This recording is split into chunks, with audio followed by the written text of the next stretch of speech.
Varicose veins కి సరైన చికిత్స కోసం సంప్రదించండి ఎవిస్ హాస్పిటల్. నమస్తే, మీరు చూస్తుంది సుమన్ టీవీ. నేను మీ కీర్తి. నాతో పాటు ప్రముఖ ఆధ్యాత్మికవేత్త అనంతలక్ష్మి అమ్మ గారు ఉన్నారు. నమస్తే అమ్మా. నమస్తే తల్లి. అమ్మ, భీష్మ ఏకాదశి వస్తుంది కదా? అవునమ్మా. ఎందుకు ఈ ఏకాదశికి భీష్మ ఏకాదశి అని పేరు? ఈ రోజు అసలు ఏం చేయాలి, ఎలా సద్వినియోగం చేసుకోవాలి? ఏకాదశులన్నీ చాలా ప్రసిద్ధమైనవమ్మా. ఏకాదశి నాడు జీవ ప్రజ్ఞ ఊర్ధ్వముఖంగా ప్రయాణం చేయడానికి సిద్ధంగా ఉంటుంది. ఊర్ధ్వముఖంగా అంటే పైకి నేరుగా వెళ్ళిపోతుంది. ఎందుకంటే భూమి మన శరీరానికి సంకేతం, సూర్యుడు ఆత్మ ప్రజ్ఞ, చంద్రుడు మనస్సు. ఈ భూమి సూర్యుడు లంబకోణంలో ఉండి ఏది చేసినా నేరుగా మనకి అలా పైకి వెళ్ళిపోవడానికి వీలవుతుంది. పైగా ఏకాదశి అంటే 11, 5 జ్ఞానేంద్రియాలు, 5 కర్మేంద్రియాలు, వాటి మీద పెత్తనం చేసేటటువంటి మనస్సు ఏకోన్ముఖంగా ఉంటాయి. జ్యోతిష్ శాస్త్రం తెలిసిన వాళ్ళని అడిగితే ఇంకా చాలా వివరంగా చెప్తారు. మనలాంటి వాళ్ళకి వివరాలు ఎందుకు, విషయం చాలు. ఎందుకంటే మనం జ్యోతిష్ శాస్త్ర పండితులం కాదు గనక. అటువంటి ఏకాదశి నాడు మనం గనక ఏది చేస్తామో అది మనకి అత్యధికమైనటువంటి ఫలితాన్ని ఇస్తుంది. ఎందుకు అంటే మనసంతా దాని మీద కేంద్రీకరించడానికి వీలవుతుంది గనక, మనసు పెట్టి చేయడానికి అవకాశం ఉన్నటువంటి రోజు. అటువంటి 24 ఏకాదశుల్లోనూ కూడా ఈ ఏకాదశికి, మాఘమాసంలో వచ్చే శుద్ధ ఏకాదశికి భీష్మ ఏకాదశి అని పేరు. దీనికి ఏం చెప్తారంటే, భీష్ముడు ఈ రోజు శరీరాన్ని వదిలాడు అని చెప్తారు. కానీ వాస్తవం అది కాదమ్మా. భీష్మ అష్టమి. ఏదైతే మనం రథసప్తమి చేస్తామో ఆ రథసప్తమి మర్నాడు వచ్చేటటువంటి అష్టమి భీష్ముడు శరీరం వదిలిన రోజు. మరి ఎందుకు ఈ మిస్కన్సెప్షన్? ఎందుకు చెప్తారు అంటే, ఒకళ్ళు ఏం సమన్వయం చెప్పారంటే, ప్రతిదానికి ఏమంటారు, బట్టతలకి బోడిగుండుకి ముడిపెట్టేసి మేమే పండితులం అని చెప్పాలనుకుంటూ ఉంటారు కొంతమంది. ప్రశ్న అడిగారు అనుకో అమ్మా, అడిగిన వాళ్ళు లోకువైపోతారు. ఈ చెప్పేవాళ్ళు వీళ్ళకి ఇష్టం వచ్చిన పైత్యం అంతా చెప్పేయచ్చు కదా, అడిగిన వాడు వినాలి కదా. అంచేత ఏమంటే, పంచప్రాణాల్లో రోజుకో ప్రాణం చొప్పున వదిలేట. అష్టమి, నవమి, దశమి అలా వచ్చి ఏకాదశి, అట్లా పూర్తి ప్రాణం 5, 6 చివరి వదిలాడు. ఇది వినడానికి చాలా లాజికల్ గా అనిపించింది. అన్ని సందర్భాల్లోనూ లాజిక్ సత్యం అవ్వచ్చు కాకపోవచ్చు. ఇది ఎంత నిజమో నాకైతే తెలియదు.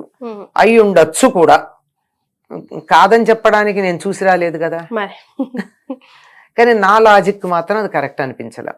అప్పటి రోజుల్లో అంటే 5000 సంవత్సరాలకి ముందు ఉత్తరాయణం వచ్చిన రోజే రథసప్తమి అయింది.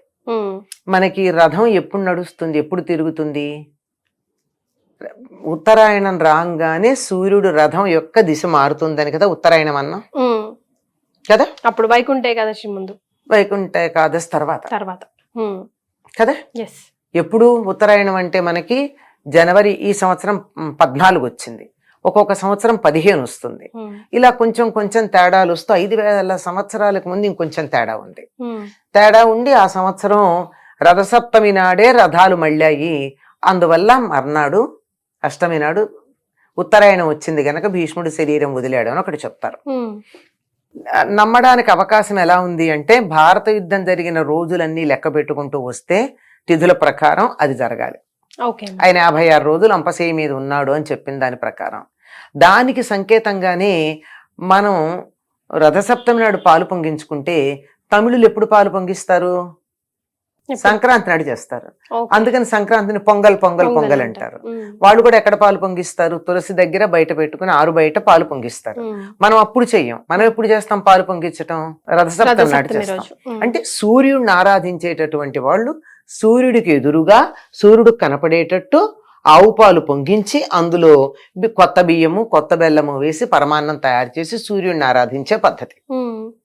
అంటే ఈ పాలు పొంగించటం అన్నది రథసప్తమి నాడు మనం చేస్తున్నాం. ఈ రథసప్తమి సంక్రాంతి కొంచెం మారాయి గనక వాళ్ళు అప్పుడు చేస్తున్నారు, మనం ఇప్పుడు చేస్తున్నాం. కాలక్రమంలో మార్పులు వస్తాయి.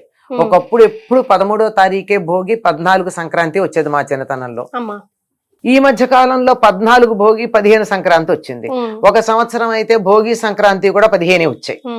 అంటే అంతరిక్షంలో కూడా గ్రహాల యొక్క కదలికల్లో కొంచెం మార్పు వస్తుంది. ఎందుకంటే భూమి ఇలా నిటారుగా లేదు. 23 డిగ్రీల వంపు తిరిగింది భూమి యొక్క అక్షం.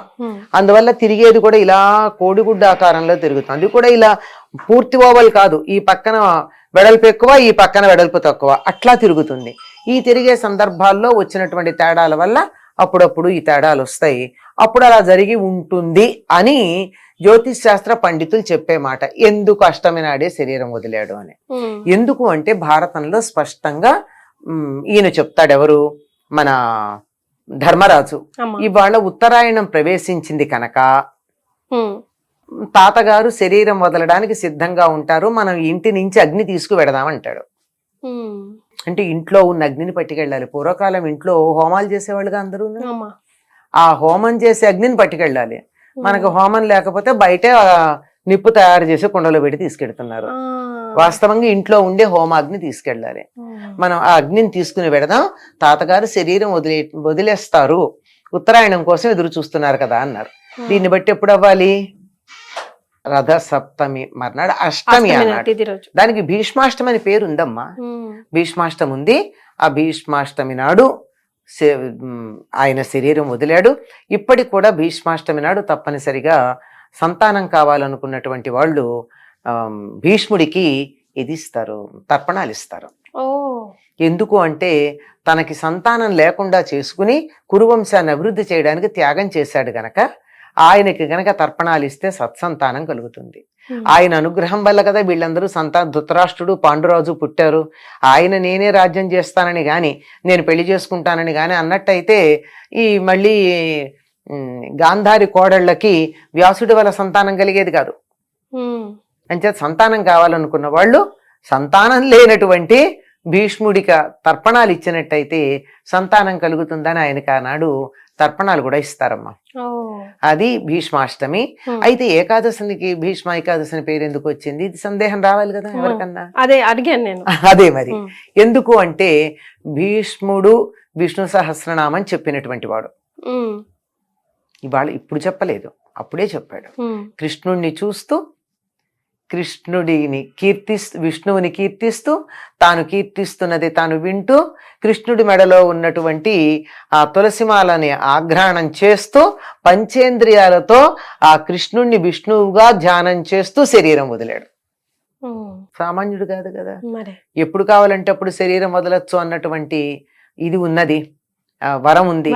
ఆ వరాన్ని ఈ విధంగా వినియోగించుకున్నటువంటి వాడు కనుక అది ఏకాదశికి అయితే బాగుంటుంది అని మన వాళ్ళు ఏకాదశి నాడు చెప్పడం.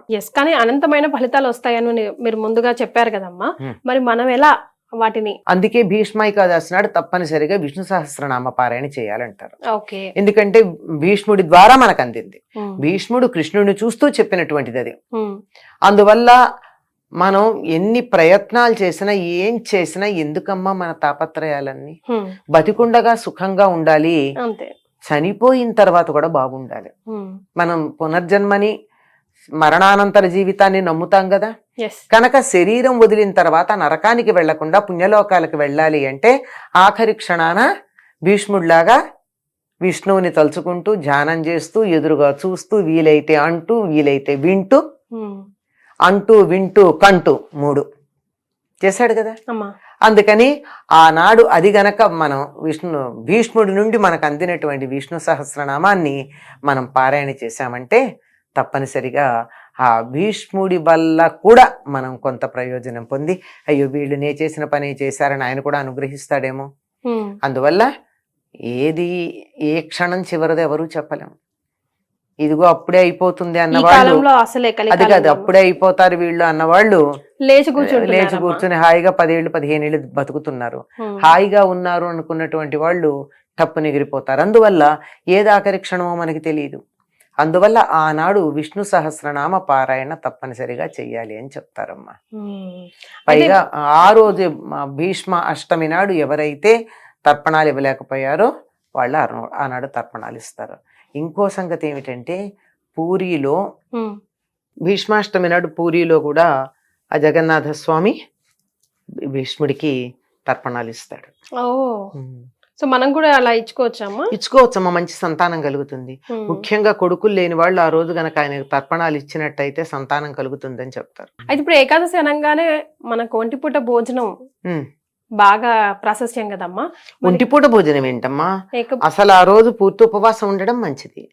అసలు ఏం తినకుండా 15 రోజులకు ఒకసారి ఉపవాసం ఉంటే ఆరోగ్యం బాగుంటుందని చెప్పి ఆటోఫాగి అనేటటువంటి సిద్ధాంతం మీద నోబెల్ ప్రైజ్ తెచ్చుకున్న ఓషినోరు చెప్పాడు కదా.